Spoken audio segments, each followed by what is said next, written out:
हम बेवकूफी करते हैं, पेप्सी पी के, कोका पी के उसको अंदर ले जाते हैं। और कार्बन डाइऑक्साइड के साथ साथ जो और खतरनाक चीजें हैं उन बोतलों में वो क्या है?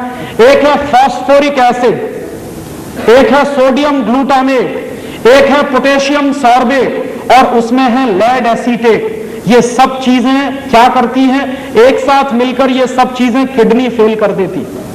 जितना ज्यादा सॉफ्ट ड्रिंक पिएंगे उतना ही किडनी फेल होने की गंभीरता हो जाएगी। और किडनी फेल होने का क्या कष्ट होता है ये हिंदुस्तान के एक्स प्राइम मिनिस्टर को देख लीजिए आप। हमारे देश के एक एक्स प्राइम मिनिस्टर है, उनकी दोनों किडनी फेल हो गई और जब उनकी शक्ल आती है कभी कभी टेलीविजन पे या अखबारों में तो दिखाई देता कि उनका पूरा खून निचोड़ लिया है किसी ने। उनको प्रतिदिन 8 घंटे डायलिसिस पर रहना पड़ता है और 8 घंटे डायलिसिस पे क्या होता है? पूरा खून खींचा जाता है, साफ करके डाला जाता है दोबारा।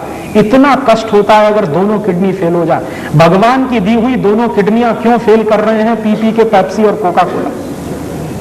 और मेरा एक दोस्त है, all India institute of medical science में डॉक्टर है, उसी डिपार्टमेंट में जहां किडनी के ऑपरेशंस होते हैं। एक दिन मैंने उससे पूछा कि आजकल क्या हालत है तुम्हारे इंस्टीट्यूट की? कहने लगा भयंकर केसेस आ रहे हैं किडनी फेलियर के। मैंने कहा क्या तुमको लगता है? तो उसने कहा 90% केसेस वो आ रहे हैं जो सॉफ्ट ड्रिंक पी के किडनी फेल करा रहे हैं अपने यंग एज। तो किडनी फेल हो जाए ऐसी चीजें मत पीजिए और इनमें कुछ भी नहीं है पीने लायक। और इसलिए भी पेप्सी और कोका कोला मत पीजिए कि 70 पैसे की बोतल बनती है और 10 रुपए की बिकती है। 72 पैसे में बनता है कोका कोला, 10 रुपए में बिकता है। और आप याद करिए हिंदुस्तान में एक सरकार बनी थी 1977 में, उन्होंने कोका कोला को भगा दिया था।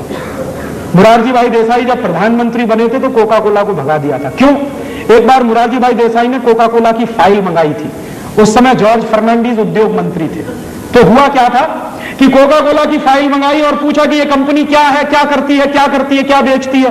तो पता चला कि कोका कोला कंपनी आई थी 1966 में, 6.5 लाख रुपया लेके आई थी अमेरिका से। और जिस साल मोरारजी भाई की सरकार बनी थी उस साल कोका कोला कंपनी का नेट प्रॉफिट 18 करोड़ का था। तो मोरारजी भाई ने कहा ये करती क्या? पानी बेचती है। उस पानी की हमको जरूरत है कि नहीं? बिल्कुल जरूरत नहीं। तो उन्होंने कहा भगाओ इसको, हमें इसकी कोई जरूरत नहीं।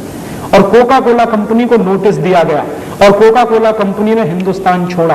बिना 1 पैसे का मुआवजा दिए हुए कोका कोला को भगा दिया था हिंदुस्तान से।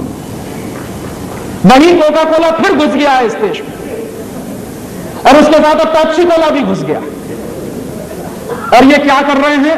एक साल में पेप्सी कोला कंपनी का नेट प्रॉफिट 240 करोड़ रुपए का है और कोका कोला कंपनी का एक साल का नेट प्रॉफिट 260 करोड़ रुपए का है। एक साल में इन दोनों कंपनियों का 2000 करोड़ रुपए का सॉफ्ट ड्रिंक बिकता है हमारे मार्केट में। पैसा बर्बाद हो रहा है। और पहले क्या था कि कुछ हमारी स्वदेशी कंपनियां भी थी, अब इन दोनों कंपनियों ने सबको हड़प लिया। हमारी एक कंपनी थी पार्ले जो थम्स अप और लिम्का बनाती थी, वो चली गई अब कोका कोला के कंट्रोल में। क्या हो रहा है? हजारों करोड़ रुपए बेवकूफी में बर्बाद हो रहे हैं देश की इकोनॉमी के। हम क्या करें? पेप्सी और कोका पीना बंद करें। और कभी भी आपके हाथ में पेप्सी और कोका कोला की बोतल आए तो बोतल को मुंह से लगाने के 2 मिनट पहले सिर्फ इतना सोचिए कि मेरे देश के 2 लाख गांवों में पीने का पानी नहीं, करोड़ों लोगों को पीने का पानी नहीं मिलता। मैं ये परदेशी कंपनी का पानी पीऊं?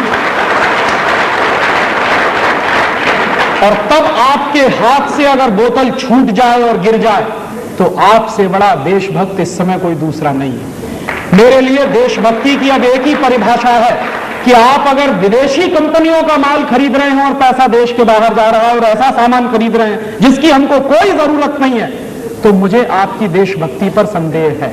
तो ऐसा काम मत करिए, हिंदुस्तान को बचाना है। क्यों?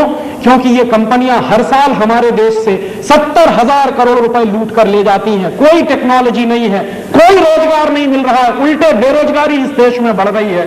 तो ऐसे समय में हमको एक एक पाई बचानी है इस देश की। तो आपको मैं ये निवेदन करने आया कि अपने घर से ये अंग्रेजियत भगाइए, माने विदेशी कंपनियों के सामान खरीदना बंद करिए और ज्यादा से ज्यादा बन सके उतने वो सामान खरीदिए जो प्रकृति से सीधे मिलते हैं, ताकि पैसा किसान के पास जाए।